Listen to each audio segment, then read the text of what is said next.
Hello నమస్తే, నేను journalist YNR.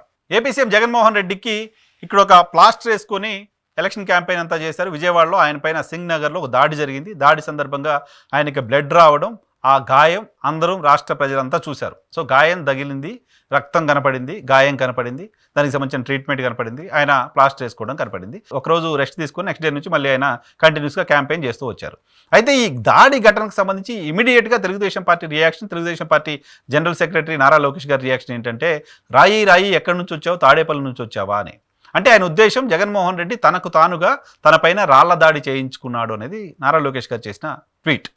So Telugu Desam party social media మిగతా వాళ్ళు ఏమైనా మాట్లాడచ్చు, బట్ పార్టీలో బాధ్యత ఉన్న ఒక నాయకుడిగా నారా లోకేష్ గారు చేసిన ట్వీటు తాడేపల్లి నుంచి రాయి వచ్చింది అని. ఆ తర్వాత ఏం జరిగింది, ఆ తర్వాత ఏం తేలింది? సో ఆ రాయి ఒక యువకుడు విసిరాడు. ఆ యువకుడు తెలుగుదేశం పార్టీకి సంబంధం ఉన్న మరో వ్యక్తికి స్నేహితుడు అని. సో బోండా ఉమా వైపు ఈ కేసు వెళ్ళింది. బోండా ఉమ ఖండించి బోండా ఉమ ఏం మాట్లాడారు?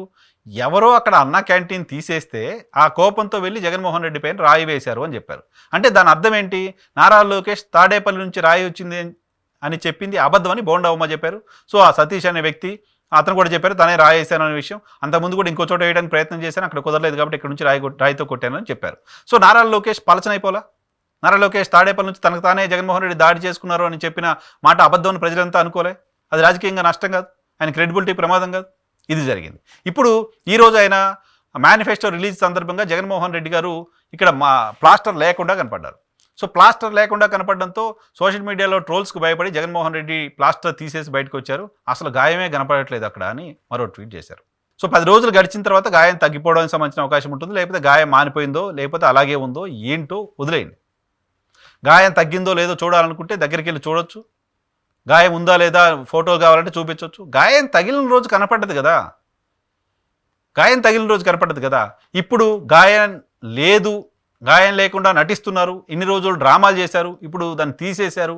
ఇటువంటి ట్వీట్లు, ఇటువంటి మాటలు తెలుగుదేశం పార్టీకి ఓట్లు తెచ్చి పెడతాయా? ఒక చిన్న ప్లాస్టిక్ ఇక్కడ వేసుకొని జనాలు తిరిగితే జనాలు ఓట్లు వేసేస్తారా? జగన్మోహన్ రెడ్డి ఇక్కడ ప్లాస్టర్ వేసుకొని తిరిగి ఓట్ల కోసం ప్రయత్నం చేస్తారా?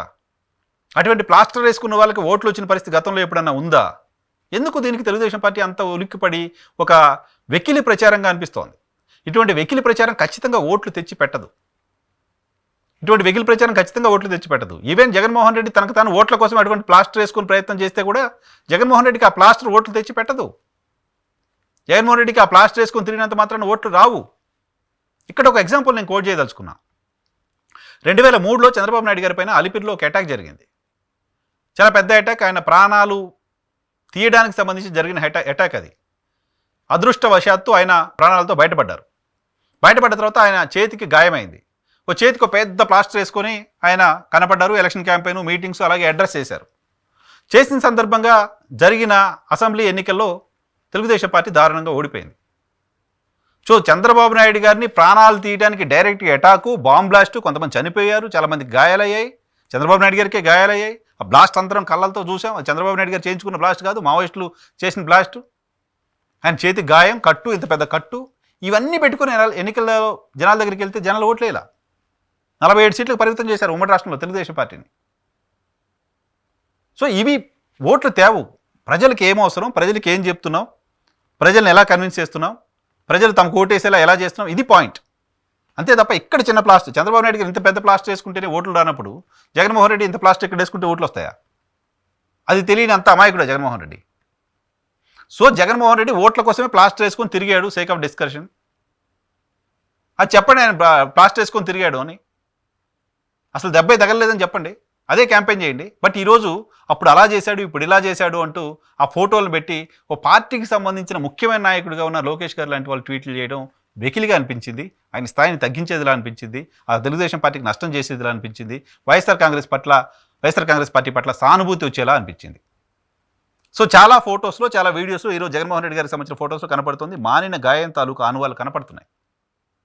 అయినా ఒక వ్యక్తి పైన, ఒక ముఖ్యమంత్రి పైన దాడి జరిగితే దాన్ని ఇంత వెకిలిగా చూడాల్సిన అవసరం ఎందుకు వస్తుంది? దాన్ని ఇంత దుర్మార్గంగా చూడాల్సిన అవసరం ఎందుకు వస్తుంది? సాక్షాత్తు ఈ దేశ ప్రధానమంత్రి దాడిని ఖండించి ఆయన త్వరగా కోలుకోవాలని ఆకాంక్షించారు. కనీసం అటువంటి ఒక ట్వీట్ కూడా ఒక బాధ్యతాయుతమైన పార్టీకి సంబంధించిన ముఖ్య నాయకుడిగా నారా లోకేష్ గారు ఎందుకు చేయలేకపోయారు? ఇవన్నీ కూడా జనాలు ఆలోచిస్తారు. సో తెలుగుదేశం పార్టీ సోషల్ మీడియాలో ఇంకెవరో మాట్లాడారంటే ఓకే, కానీ బాధ్యత గల నాయకులుగా ఉన్న వాళ్ళు ఇటువంటి వెకిలి ట్వీట్లు, వెకిలి వ్యాఖ్యలు చేసి తమ స్థాయిని తగ్గించుకొని, తమ పార్టీ స్థాయిని తగ్గించుకొని, తమ పార్టీకి రాజకీయంగా నష్టం చేస్తున్నారు అలాంటి ఇంప్రెషన్ కలుగుతుంది బయట నుంచి వస్తున్న వాళ్ళకు.